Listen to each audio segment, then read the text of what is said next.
ایک غریب آدمی کو قرض کی ضرورت پڑ گئی، 1000 دینار چاہیے۔ میں کہہ چکا ہوں کہ درہم چاندی کا ہوتا تھا، دینار سونے کا، اب 1000 دینار لینا ہے۔ تو جس بندے سے اس نے کہا، اگرچہ وہ نیک بندہ تھا، اس نے کہا یار 1000 دینار دے دو، تو کہنے لگا کوئی گواہ ہے تیرے پاس؟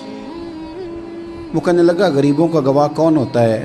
ہاں ایک گواہ ہے۔ کہا کون؟ کہا میرا رب، وہ تیرے اور میرے بیچ گواہ ہے۔ اس نے کہا کوئی کفیل، اگر تو پیسے نہ دے سکے تو وہ بعد میں دے دے، یا تجھے کچھ ہو جائے تو وہ دے دے۔ اس نے کہا کفیل بھی میرا اللہ ہی ہے، میرے پاس اگر ہے تو رب کریم کا نام ہے، اگر اعتماد کر سکتا ہے تو کر لے۔ بندہ نیک تھا، اس نے کہا رب کے نام پہ، رب کی کفالت پہ، اللہ کو گواہ بنا کے میں تیار ہوں تجھے 1000 دینے کو۔ اس نے 1000 دینار دے دیا، وقت واپسی کا طے ہو گیا۔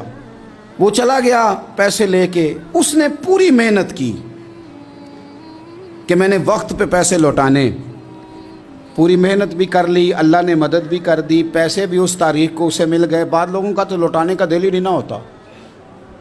فرمایا حدیث پاک میں کہ تو لوٹانے کا ارادہ کر، رب تیری مدد بھی فرمائے گا۔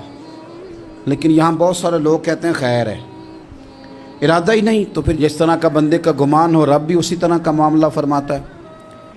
اس نے پیسے جمع بھی کر لیے اور واپس دینے کو تیار بھی ہو گیا، لیکن رستہ بحری جہاز کا تھا، کشتی کا تھا، دریا کے رستے واپس آنا تھا۔ اب وہ جب آ گیا دریا کے کنارے تو بڑی کوشش کی، پر وہاں اسے کوئی کشتی نہیں ملی۔ وقت پہ پیسے لوٹانے ہیں، سفر کرنا ہے، اب سواری میسر نہیں ہے۔ سوچ سوچ کے پریشان تھا کہ میں نے تو اللہ کے نام پہ لیے۔ اچانک دل میں ایک تجویز آئی، اس نے ایک لکڑی لی، لکڑی کو اندر سے کھولا، 1000 دینار اس میں بھرا، بخاری پڑھ رہا ہوں، اور ساتھ ایک خط بھی لکھا کہ یار میں پیسے پہنچانا چاہتا تھا پر مجھے کوئی چیز نہیں ملی دریا کے اس پار آنے، اللہ کے نام پر تیری طرف روانہ کر رہا ہوں۔ اور یہ کہہ کہ وہ لکڑی دریا میں رکھ دی۔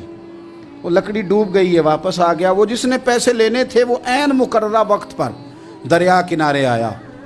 صبح سے سر شام تک اس نے انتظار کیا، دل ڈھلنے لگا تو دل میں خیال آ گیا کہ یار نہیں، اس نے دینے ہی نہیں، جھوٹا وعدہ کر گیا، پہنچا ہی نہیں وقت پہ۔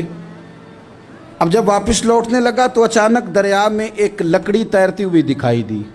کہنے لگا لے جاتا ہوں، شام کو روٹیاں پکانے کے کام آئے گی، ایندھن بنا کے جلا لوں گا، ہنڈیا پک جائے گی۔ لکڑی اٹھا کے جلانے کے لیے گھر لایا، گمان تھا کہ وہ نہیں آیا وعدہ کر کے، اللہ کو کفیل اور وکیل بنا کے اور گواہ بنا کے پھر بھی نہیں آیا۔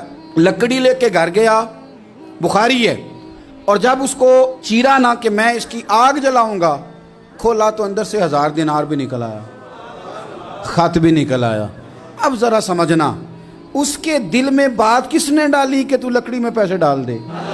اللہ نے۔ اس بندے کو مقررہ وقت پہ کنارے بھیجا کس نے؟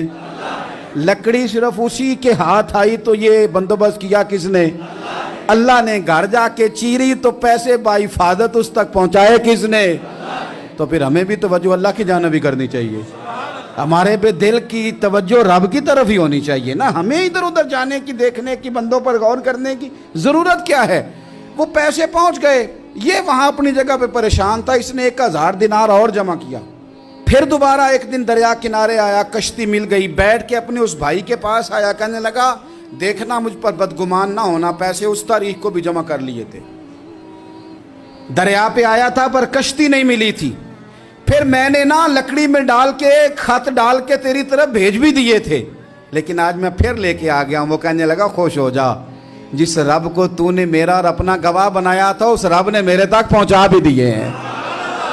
جب لوگ اللہ کو گواہ بناتے ہیں، رب کی جانب اپنی توجہ کرتے ہیں، اپنی چاہتوں، خواہشات اور اپنی ساری چٹھیاں اپنے رب کریم کی رحمت کی طرف روانہ کرتے ہیں، پھر اللہ اپنے بندوں کو مایوس نہیں کرتا، اللہ اپنے بندوں کو نواز دیتا ہے، اللہ تبارک و تعالیٰ اپنے بندوں پہ کرم نوازی کرتا ہے۔